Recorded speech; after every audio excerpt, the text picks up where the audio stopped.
Assalamualaikum warahmatullahi wabarakatuh. Apa kabar Sobat Pelatihan? Jumpa lagi dengan saya.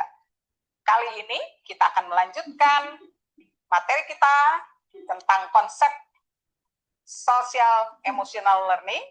Khususnya adalah bagaimana kita mengenali peta emosi, karena you name it, you tame it. Bila Anda mengenali cuaca hati Anda, maka Anda insya Allah mampu mengendalikannya.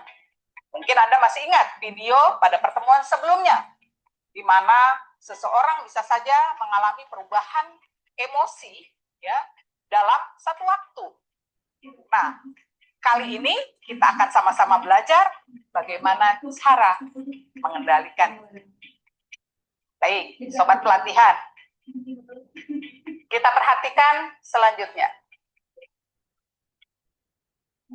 Nah, di sini saya sudah sampaikan, kalau Bapak Ibu sekalian Sobat Pelatihan memiliki murid-murid di madrasah, tentu kita mengenali mereka dengan beragam karakter, dan tentu saja setiap hari selalu saja ada peristiwa-peristiwa yang bisa saja membuat emosi Anda sebagai guru atau di antara anak-anak itu mengalami perubahan. Ya.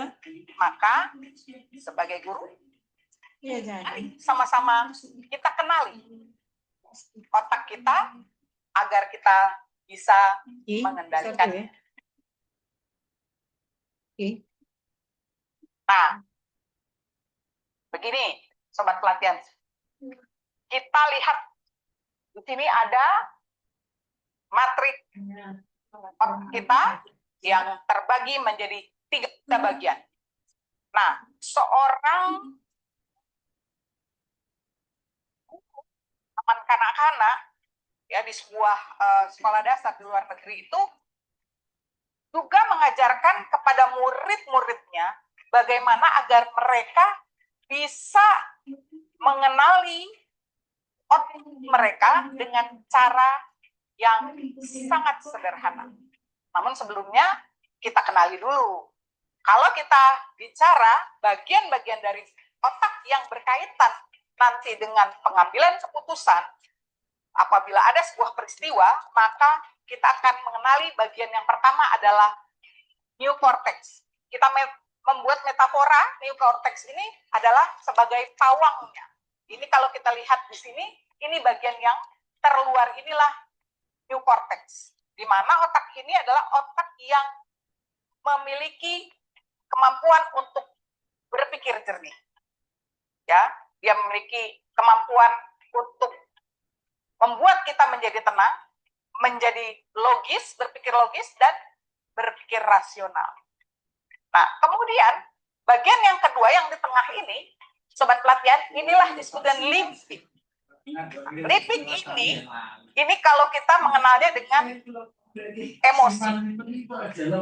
Nah, kalau kita ada rasa sedih, ya, marah, ya, kemudian rasa empati, itu datangnya dari mana? Dari limbik. Emosi itu baik atau buruk, Sobat Pelatihan? Ya, betul. Emosi itu netral. Dia tidak bicara bahwa oh kalau Anda sedih jangan menangis, anak laki-laki tidak boleh menangis. Nah, itu mungkin harus kita koreksi, ya. Jadi emosi itu tidak ada istilah tidak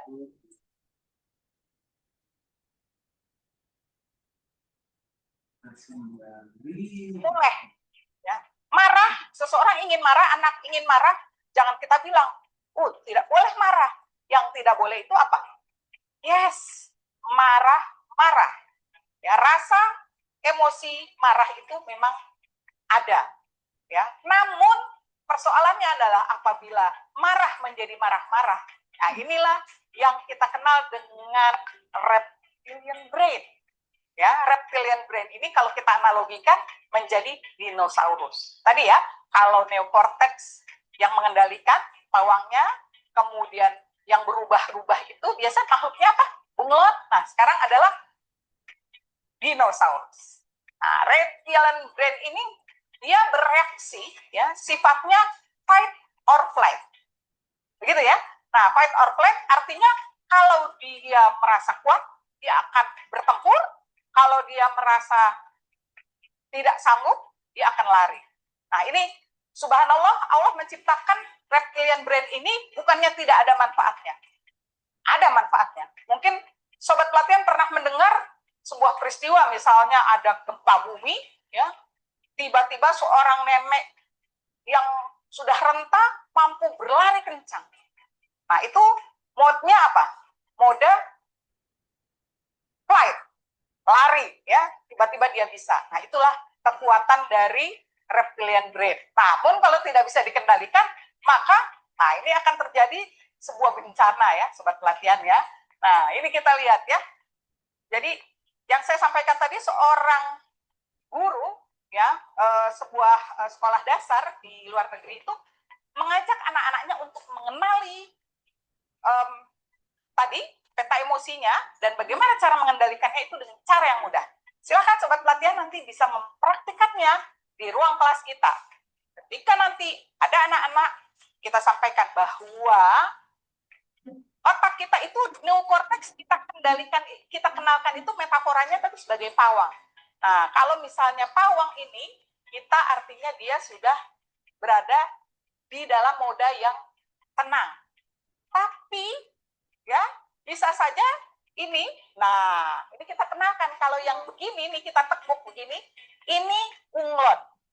Ya, kalau pawang sudah hilang kendali, ya, maka bunglon akan mengambil alih. Nah, yang jadi pengambil keputusan bukan lagi tadi logika, tetapi perasaannya.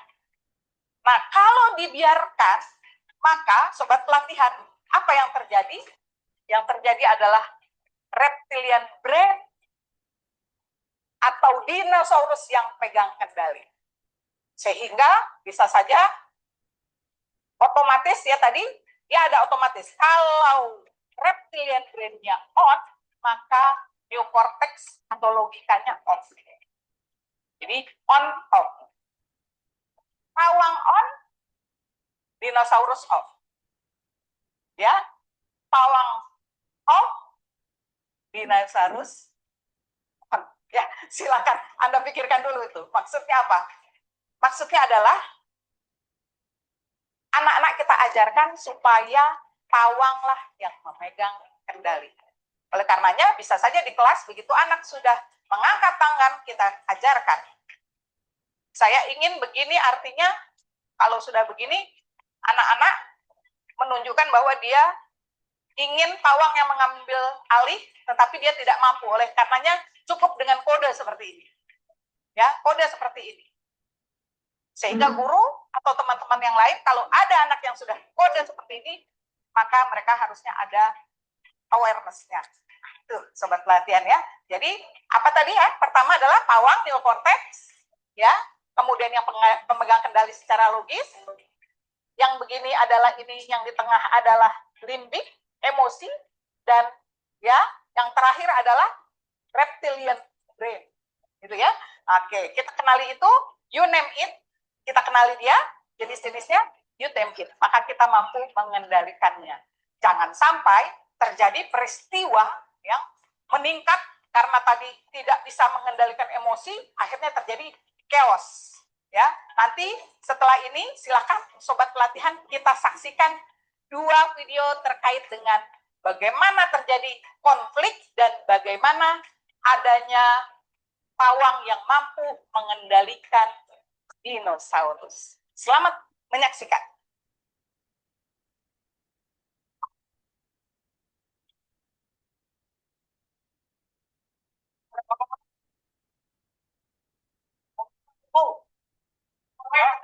Oh, pantas gak punya bapak apa terus ngomong gitu. Udah, diam kamu. Udah. Apa? Oh, ya.